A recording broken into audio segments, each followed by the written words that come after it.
Sebab dekat tengah ni kita akan nampak arah untuk kita pusing untuk buka exhaust fan ni. Macam daki dia. Kau tengok belah dalam. Lagi berdaki kau tengok. Aku hanya gunakan kain basah untuk lap daki-daki ni.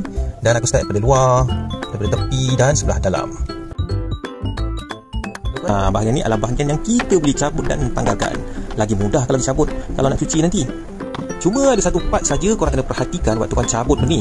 Ini kau nampak macam dawai spring kan. Untuk tanggal benda ni mudah je, korang tinggal tekan je.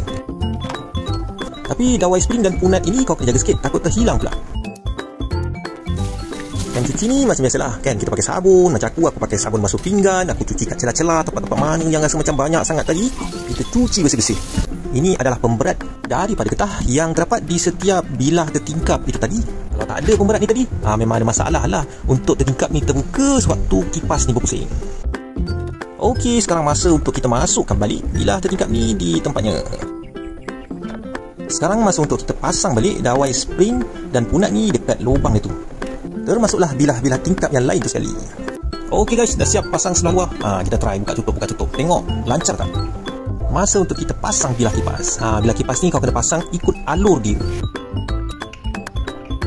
Oleh sebab exhaust fan ini menghasilkan angin yang bergerak ke bahagian belakang, jadi pusingannya memang tak sama seperti kipas angin yang biasa kat rumah kita, yang jenis angin yang bergerak ke hadapan.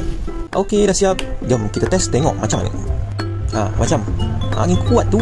Dan kalau kata kau nak tahu angin kuat ke tak kan, kau tengok tertingkap kat belakang tu, dia terbuka habis. Kira angin kuat lah tu.